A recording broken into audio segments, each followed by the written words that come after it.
Lena, and I will briefly walk you through my work. First of all, this page contains my initial experiments where I tried to make swatches by using different techniques and materials.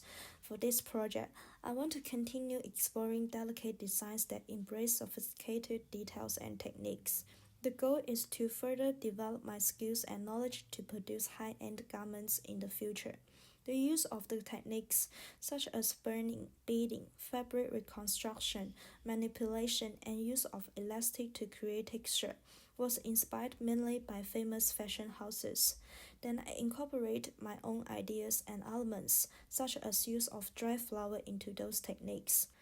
Among all the swatches made, I'm most satisfied with this one here.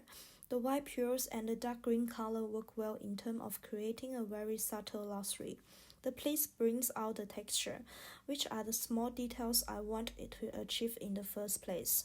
On the other hand, although I think the dry flower one is not quite useful at all on producing an actual garment, as the dry flower is too loose, but I managed to fix that problem which demonstrate in the coming slides. To make the dry flower concept more practical, I came up with the idea of putting the dry flower into liquid silicone. That way, the dry flower is flattened by the weight of the silicone, and the silicone acts like the glue that keeps the dry flower fixed. The idea was inspired by a fashion brand called Elish Van Hoppen, which have also used similar technique. Apart from the dry flower, the woolen yarn was also used as I still want some waving texture using in this technique. In terms of color, I mix-match a few wine, keeping each one in a harmonic color palette. Additionally, I realized that the formula for making the silicone really matters, as it determines how hard or soft the silicone will finally be, which will affect the overall result. Given the fact that all these designs need to be suitable for practical use, the silicone should not be too hard. I believe that this concept is worth pursuing, but the difficult is joining pieces of silicone together while making sure the relatively hard material fits the body shape.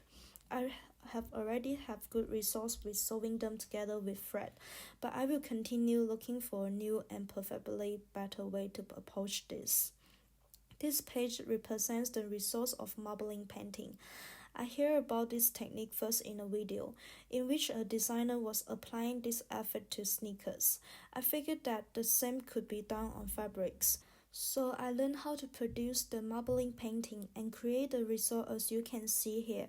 As it was my first time trying it out, I started with simple patterns such as heart and furrow. The colors looked quite bright and vibrant before it went on the fabrics. The colors on the fabrics are a bit dark and less energetic, probably due to some mistakes I made during the dyeing process. The one in the top right corner is the only one without distinct pattern.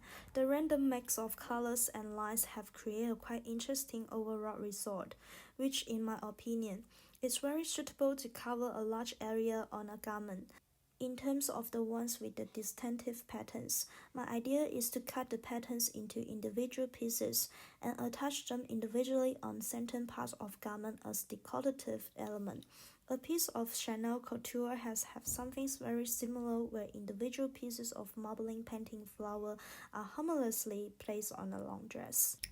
Here I continue exploring possibilities with the dry flower as I really like how it turned out with the silicone. The lemonade fabric was once introduced in the class, and I thought it would work pretty well if the dry flower is fixed between two pieces of fabrics. Like I mentioned previously that I want to create waving texture with the dry flower. These new swatches have more woolen lines, unlike the silicone, which is not very fixable. The lemonade fabric gives me more room for creativity. It was much easier to design different patterns, and there was more room to use different types of fabric on top and bottom to create very special effect. Overall, lemonade fabrics are more flexible, and I have a feeling that some of the results look quite similar to embroidery work, which I will looking into the future, as my major goal is incorporating embroidery designs into my work. This page and the next page show the results of putting the swatches on the mannequin. It is to assess how well the swatches performance under the practical contact. The green dress with the pleats has very good fit and visual look. I found that velvet is an excellent material for pleating, as the pleats create glow and shadow on the garments, giving it a very lovely texture.